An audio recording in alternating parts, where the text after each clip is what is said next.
There has been some speculation that Charles Hoskinson is leaving Cardano. I'm not sure where this exactly came from, but it's been floating around. And I know people have even been floating the idea of, oh, we need to remove Charles. Charles is the problem.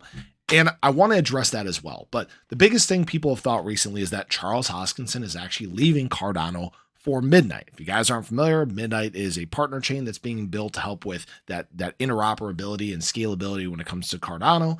And to simply put, no, he is not leaving. In fact, he went onto Twitter and dispelled some of these rumors. He said the answer is no. The hundreds of IOG engineers and scientists working on Cardano every day confirm that. Now, here's the thing.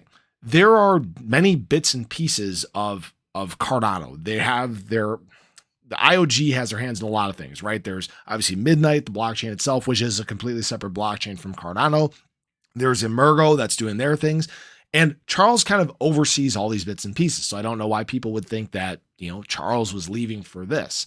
Now, I will say this to the people that have wanted Charles to leave in the first place. Many people have said, oh yeah, he's not getting it done. It's the reason that we haven't gotten adoption and all these things. Does anybody know the story of Steve Jobs and Apple? Steve Jobs built Apple into what it became, this massive giant in the tech space, dominant, revolutionary technology. And then there came a point where they were so successful that they began to question what he was doing and whether it was in the best direction of Apple. And he was subsequently removed from his company. Okay. He went out, he was doing his own thing. And then they realized, oh crap, this was a massive mistake. And they brought him back.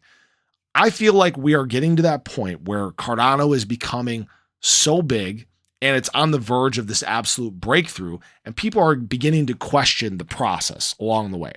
All right. The process has actually been quite good, guys. All right. There is a reason we've had 100% uptime. It's a reason why we're very scalable. It's a reason why we have perfect security. It's because Charles' vision from the beginning has been followed to a T, and it is working. Adoption is probably one of the easier things to get. Okay. These other bits and pieces are not. Cheap transactions, sure, anybody can put those out there, but can you do it in a scalable way that's secure, that's decentralized? And the answer is not really. It's a very difficult thing to do. It's the reason why we see some of these problems really being consistent with other chains out there.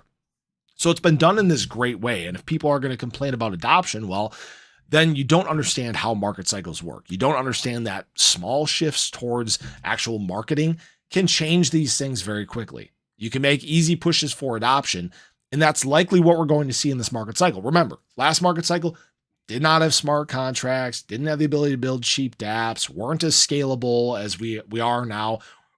Weren't as interoperable as we are now. Didn't have stables, right? All these things are beginning to change right before our eyes, and people want to kick out the guy that has set this whole thing in motion in the first place, which is crazy to me. But what people need to understand is he's not leaving. He's not getting kicked out. And he will help bring Cardano to the forefront of blockchain tech. All right. Cardano, I've said before, has been ahead of its time. And this is that cycle where people begin to realize that. This is the cycle where Cardano emerges and people truly realize what has been done this whole time was well worth it. So I appreciate you guys. I hope you guys enjoyed the video. Let me know your thoughts below, but have a great day. Catch you guys in the next one. Take care.